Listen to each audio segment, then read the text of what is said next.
Le Rêve, un film de 1930 de Jacques de Baroncelli, assisté de Charles Trenet, d'après le roman d'Émile Zola, avec Simone Genevoix, Germaine Dermoz, Jacques Catelin, Joffre et Paul Amiot. Le sujet: Simone Genevoix, une enfant trouvée, aime un jeune homme, Jacques Catelin, qu'elle ignore être le fils de l'évêque.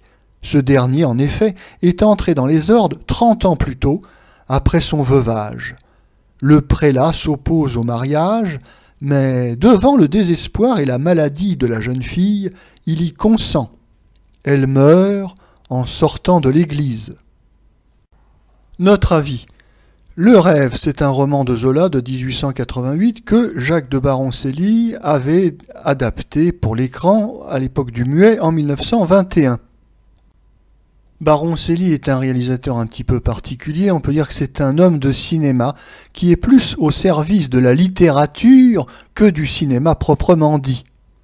C'est certainement la raison pour laquelle ces films, malgré d'indéniables qualités esthétiques, sont si souvent ennuyeux. En tout cas, c'est un des rares réalisateurs qui a le bon goût de tourner souvent en extérieur dans des décors naturels, ce qui fait évidemment de très belles images. Au début de 1930, Baroncelli achète avec ses propres capitaux le matériel nécessaire afin de tourner son premier film parlant et sonore. Ça sera l'Arlésienne. Alors, encore une fois, une adaptation très littéraire. Malheureusement, le film n'est pas très intéressant, malgré de très belles images, de très belles cartes postales, grâce au décor naturel de la Provence. Et alors que l'année 1930 n'est pas encore finie, Baroncelli souhaite faire un nouveau film parlant et sonore. Ça sera une fois de plus une adaptation littéraire. Ça sera Le Rêve, et plus exactement, ça sera un remake de son propre film muet de 1921. Malheureusement, en raison de l'évolution technique très rapide, le matériel qu'il avait acheté, qui lui avait servi à filmer l'Arlésienne, est déjà totalement dépassé. Il ne peut pas le renouveler et demande donc à Pathé Nathan de financer Le Rêve.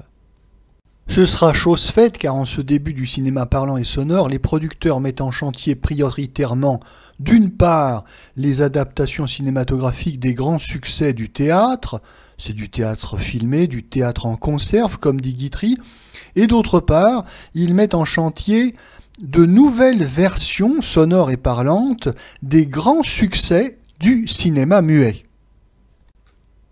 C'est si vrai que Baroncelli, après avoir tourné donc la version sonore du film Le Rêve qu'il avait tourné en version muette en 21, il fera de même en 1936 avec Nitchevo, qu'il avait déjà tourné au temps du muet en 1926, et il fera de même en 1937 avec Feu, un film qu'il avait déjà tourné en version muette en 1927. Mais pour en revenir au Rêve, version 1930, on peut dire qu'il souffre des mêmes défauts que les autres films tournés en ce début du cinéma parlant et sonore.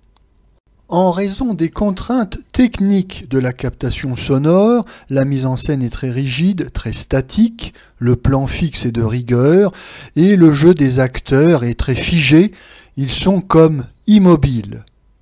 Quant à l'histoire, eh bien, c'est du Zola, alors on ne s'étonnera pas de voir rassembler tous les clichés, les poncifs de l'école naturaliste. Les œuvres de Zola, oui, c'est le matériau idéal pour le mélodrame qui fera pleurer les midinettes. On ne s'étonnera donc pas que Le Rêve, mélodrame larmoyant, ait connu un gros succès commercial à sa sortie. Et comme on s'ennuie un petit peu dans ce film, on préfère apporter son attention sur le jeu de la très jolie actrice Simone Genevoix, qui fut une vedette du cinéma muet et qui, pour des raisons qui lui sont personnelles, mettra un terme à sa carrière dans les années 30. Simone Genevoix, c'est l'inoubliable Jeanne d'Arc dans le film de Marco de Gastine de 1929, La merveilleuse vie de Jeanne d'Arc. Enfin, on terminera sur le curieux assistant de Baroncelli sur le film Le Rêve. Il s'agit de Charles Trenet, la future grande star du swing à la fin des années 30. Oui, Charles Trenet a commencé comme accessoiriste sur le tournage des films populaire de Milton, le roi des resquilleurs, le roi du cirage, et ici, il est assistant réalisateur. Charles Trenet conservera un souvenir mitigé de cette expérience. Il faut dire que l'emploi d'assistant réalisateur est fort ingrat. S'il y a beaucoup de boulot, on n'y recueille en revanche aucune gloire.